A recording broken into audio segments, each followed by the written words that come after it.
வணக்கம் தமிழஞ்சங்களே, நான் உங்க தேவா. இனி நம்ம எந்த பத்தி ரிவ்யூ பார்க்க போறோம்னா, இன்னைக்கு ரிலீஸ் ஆன சொர்க்கவாசல். சொர்க்கவாசல் இந்த படம் பயங்கரமான ஒரு எக்ஸ்பெக்டேஷனுங்க. ஏன்னா ட்ரெய்லர் அவ்வளோ எக்ஸ்பெக்டேஷன் கிரியேட் பண்ணிச்சு. டீசர் அதுக்கு மேல ஃபர்ஸ்ட் லுக் வந்தபோதே என்னடா இவர் இப்படி நடிச்சிருக்காரா, இவர் இப்படி நடிச்சாரு அப்படின்னு நிறைய கேள்விகள் நமக்குள்ள இருந்தது. பட் அந்த எக்ஸ்பெக்டேஷன்ஸ் எல்லாம் நம்மளை பூர்த்தி பண்ணிச்சா இல்லையான்னு தெரிஞ்சுக்கணும்னா இந்த வீடியோ ஸ்கிப் பண்ணாம ஃபுல்லா பாருங்க, உங்களுக்கே தெரியும். வாங்க வீடியோக்குள்ள போலாம்.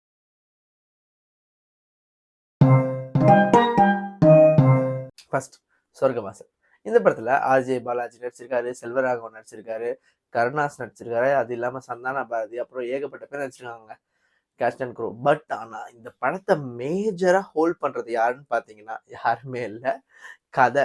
செம்ம ஸ்டோரிங்க. ஆக்சுவலா இது ஒரு ரியல் ஸ்டோரி. 1999ல ஒரு ஜெயில நடந்த கதை தான். அதை பேஸ் பண்ணி தான் இந்த படமே எடுத்திருக்காங்க. ரொம்ப ரொம்ப ஒரு கிரிப்பிங்கான த்ரில்லர். எங்கேயுமே உங்களுக்கு லேகே இல்லை.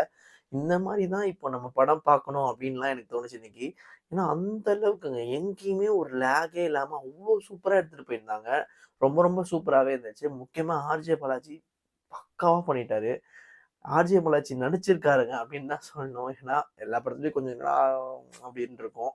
இந்த படத்துல ரொம்ப ரொம்ப சூப்பராகவே பண்ணியிருந்தாரு. அதே தம்பி செல்வராகவன் வேற லெவலில் நடிச்சிருந்தாங்க. அவர் எமோஷன் கேரி பண்ற விதமாகட்டும். அப்புறம் ஒரு ஆப்பிரிக்கன்காரர் ஒருத்தர், அவரோட சீன்ஸ் எல்லாமே ரொம்ப ரொம்ப சூப்பரா இருந்துச்சு. மியூசிக் ரொம்ப சூப்பராகவே இருந்தது.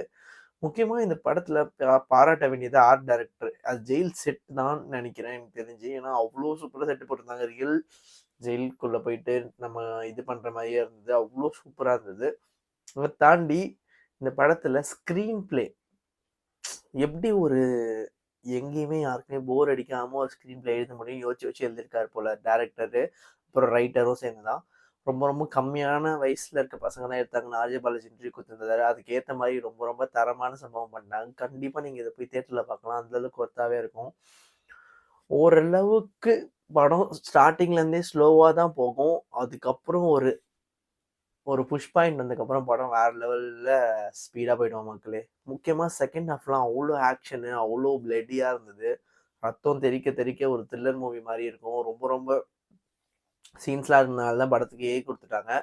அதெல்லாம் தாண்டி இந்த படத்துல மெயினா அந்த ஜெயில் சம்பவங்கள்லாம் அவ்வளோ தெளிவா சொல்லியிருக்காங்க. நம்ம நிறைய படங்கள் பார்த்துருப்போம். இப்போ வடசென்னை ஆகட்டும், இல்லை மகாநதி ஆகட்டும், இல்ல விருமாண்டி ஆகட்டும், அதெல்லாம் நிறைய படம் பார்த்துருப்போம். பட் என்னதான் இவ்வளோ படம் பார்த்துருந்தாலும் இதுல எல்லாத்தையும் விட கொஞ்சம் தனியாவே நிற்குன்னு தான் நான் சொல்லுவேன்.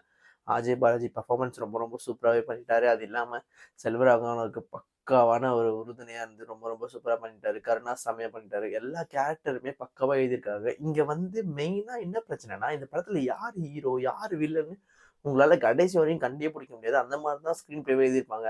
ஆர்ஜே பாலாஜியே ஹீரோவா வில்லனா அப்படின்னு உங்களுக்கு கடைசியில் தான் தெரியும். அந்த மாதிரி செய்யணும். செல்வராகவன் ஹீரோவா வில்லனா அப்படின்னு உங்களுக்கு யோசிக்கலாம். யார் ஹீரோ யார் வில்லன்னே தெரியாது. எல்லாருமே அவங்களுக்கு அவங்க கொடுத்த கேரக்டர் அவ்வளோ சூப்பராக பண்ணியிருக்காங்கன்னு சொன்னோம். ஸோ ஓவராலா சொர்க்கவாசல் டைட்டில் வித்தியாசமா இருந்துச்சு. இந்த படத்துக்கு நம்ம சைட்ல இருந்து கொடுக்குற ரேட்டிங் 100க்கு 90. ஸோ இந்த வீடியோ உங்களுக்கு பிடிச்சிருந்தா லைக் பண்ணுங்க, ஷேர் பண்ணுங்க, மறக்காம தேவசனுக்கு சப்ஸ்கிரைப் பண்ணிடுங்க. கீழே இருக்க பெல் பட்டனை அமுக்க மறந்துடாதீங்க.